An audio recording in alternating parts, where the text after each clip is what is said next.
Did you think the monetary revolution would be smooth with no bumps? Of course there's going to be bumps. When there's a radical changeover, when everybody goes from one technology to another technology, whether it's from gas-powered cars to electric cars, the stock price of Tesla is all over the place because people are speculating how fast will it happen? How completely will it happen? Nobody knows all of these things. When the entire world went from analog to digital with the internet, there was huge spikes in internet stocks, and then they crashed, and then they spiked, and then they crashed because nobody could figure out how fast and how big the internet revolution was going to be. Ultimately, the internet runs basically everything now, but that took time, and nobody knew how long that was going to be and what that was going to be like. So Bitcoin is an absolute monetary revolution. Did you think there would not be bumps in the road? In fact, there's no conceivable way that Bitcoin was going to start and then 3% of the world was going to adopt it. And after 33 years and a third, the whole world's adopted Bitcoin. Nothing happens that way. It doesn't matter if you're moving from horses to automobiles or the internet or the printing press. Anytime you have a revolution that you can invest in, which means you can actually tell the stock price goes up and down, that's going to be a wild, bumpy ride. Everything is like that. The birth of new technologies, just like the birth in real life, is violent. It's up and down. It's start and stop and go. It's start and stop. That is the way new technologies and new adoptions of everything happens. So, and let's run a little thought experiment here. Let's assume Bitcoin was invented and exactly 3% of the world was adopting Bitcoin every year for 33 and 1/3 years until 100% adoption.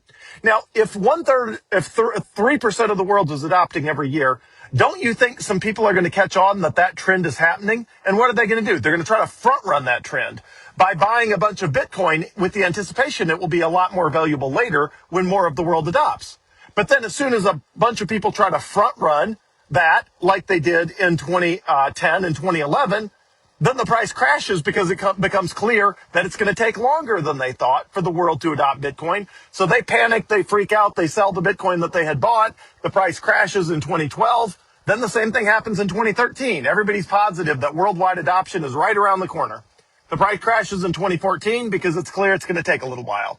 The price goes way high in 2017 because everybody thinks worldwide Bitcoin adoption is right around the corner. The price comes down in 2018 because it's clear it's going to take a little while. The price runs up in 21, same. Price runs high in 25. Guess what? We are adopting worldwide Bitcoin right now. It's happening underneath the surface, little by little. The world is adopting to a Bitcoin standard, and Bitcoin is little by little being adopted worldwide. But the price of Bitcoin, which is reflected literally 24/7 in the price you can look at in River or Robinhood or Coinbase or any app, you can see the real-time price that's reflected by that adoption. And that price has relatively violent swings because everybody's speculating how fast that adoption will happen. One day, everybody's positive it's right around the corner. The next day, everybody's positive it's going to take a little while. Guess what? It's somewhere in between. It's going to take somewhere between a while. If it's not right around the corner, but it's not going to take forever. It takes people a while to understand radical new technologies. It always has. It always will. Patience is the key. The world is adopting Bitcoin. Bitcoin is on sale right now.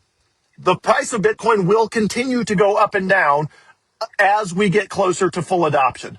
The volatility of Bitcoin is still radically lower today than it was historically because the adoption of Bitcoin is much higher today than it was historically. We're still at only like 5%, 6%, something like that of the world owns any Bitcoin. It's probably less than 5% of the world owns any Bitcoin.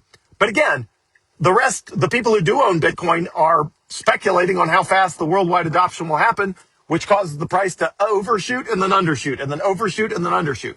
Now, what is the perfect, exact, right price of Bitcoin based on worldwide adoption? The answer is nobody knows because nobody has perfect knowledge of the exact trajectory of current Bitcoin adoption and future Bitcoin adoption.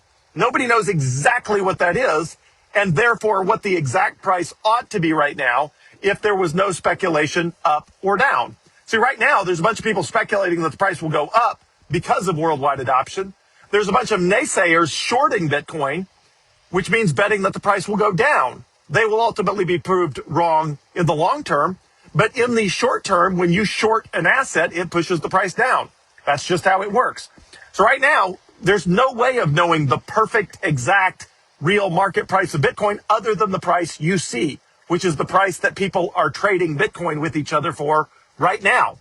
Is that above or below the price it would be if you had zero speculation in the market and the price was only reflective of actual supply and demand by people who intended to use Bitcoin as money? I don't know. Maybe the price today is exactly right. Maybe today at whatever it is, $85,000, $86,000, $87,000, maybe today is the exact perfect price that represents adoption. And maybe we were above that price earlier because people were speculating and they got a little ahead of themselves. Maybe we will drop below the price that is reflective of adoption because people will get too bearish, meaning too pessimistic. And they'll start shorting it thinking it's going to go down when it decides not to. I don't know. All I know is that long term, the world will adopt Bitcoin because it is better money. The fundamentals of its divisibility, durability, portability, fungibility, verifiability, and scarcity, those 6 attributes make Bitcoin better than any other money in the world. Better money outcompetes less good money. The US dollar is not scarce. The government's printing unlimited amounts of it, which is why we have inflation. It's why the value of the dollar has dropped in half in the last 15 years or whatever. Come on, the whole thing's insane. Bitcoin fixes that problem. Bitcoin will be the future monetary system of the world. It's just going to take time. Right now, Bitcoin is on sale. It is a fantastic time to buy Bitcoin. And if you hold it on to it long enough, you can buy stuff at a radical discount, which is what I do literally every single day. So buy as much Bitcoin as you can. Hold on to it for as long as conceivably possible.